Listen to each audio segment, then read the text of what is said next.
பிஜேபியில முன்னாள் மாநில தலைவராக அண்ணாமலை அவர்கள் இருந்தாரு. இப்ப அண்ணாமலை பார்த்தீங்கன்னா பிஜேபி போட்டு வேலைக்கு வந்து தனி கட்சி ஆரம்பிக்க போறேன், இப்போ இழக்கத்தை ஆரம்பிச்சிருக்கேன். 17 லட்சம் பேர் இளைஞர்கள் போய் ஜாயின் பண்ணிருக்காங்க. அதை பற்றி உங்க கருத்து என்ன? 17 லட்சம் டேட்ல இப்போ 19 லட்சம் பேர் இருக்காங்க. நீங்க வரைக்கும் 19 லட்சம் வி த லீடர்னு சொல்லிட்டு ஒரு அமைப்பு. அந்த அமைப்புல வந்து முன்னாடியே குறிப்பிட்ட மாதிரி தான் சொன்னார் அவரு.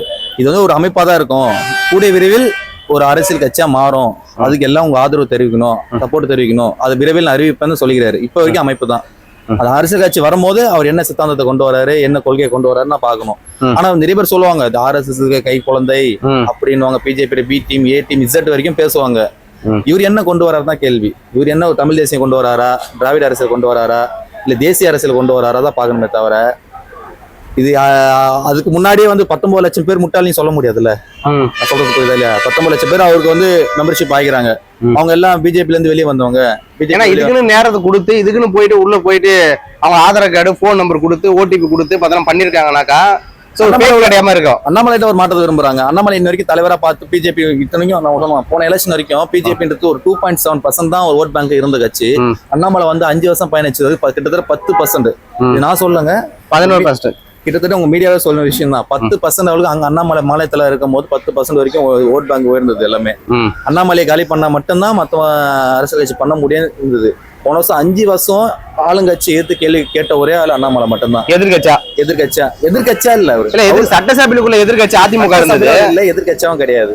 ஒரு மாநில தலைவரா எந்த எதிர்கட்சியா இருந்த அதிமுக கேள்வி கேட்கல, மத்த எந்த கூட்டணி கட்சியும் கேள்வி கேட்கல.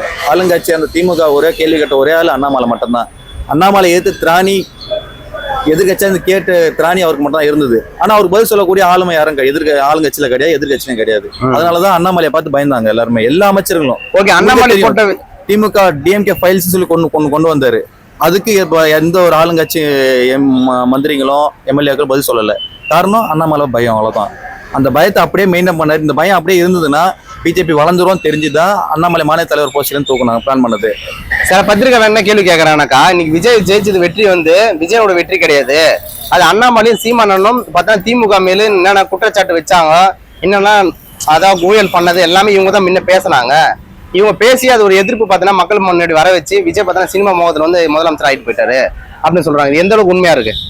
சினிமா மோகன்றது சாதாரண எம்ஜிஆர் காலத்துல சினிமா மோகம் இருக்குதுங்க. நீங்க எப்படி ஈஸியா நீங்க வந்து விஜய் மட்டும் தான் சினிமா மோகத்துல வந்தாருன்னு சொல்ல முடியாதுங்க. எம்ஜிஆர் வந்து அன்னைக்கு திமுக ஏத்துதான் கேள்வி கேட்டுதான் திமுக சரியா அன்னைக்கு உங்களுக்கு தெரியும். அந்த நீங்க சொன்னீங்க இல்லையா, அண்ணாமலை வந்து எதிர்கட்சியா பார்த்தா செயல்பட்டாரு, திமுக என்ன பண்ணாலுமே என்னன்னு அப்படி அப்ப அந்த விஜய் கட்சி ஆரம்பிக்கவே இல்லை.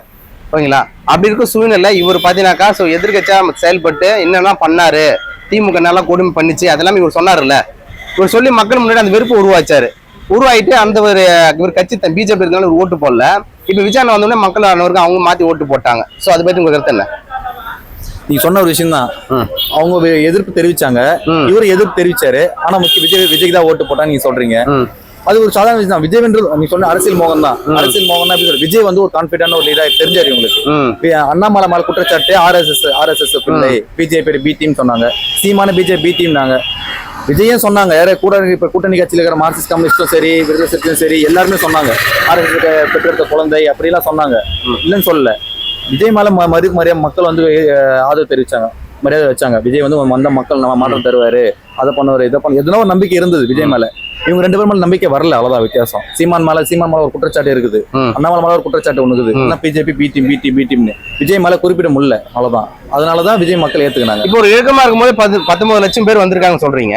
இவர் கட்சியா மாறும் போது எத்தனை லட்சம் பேர் வருவாங்கன்றது நீங்க கணிக்கிறீங்க? இப்ப வரைக்கும் 19 லட்சம் கிட்ட வந்து சொன்னீங்க.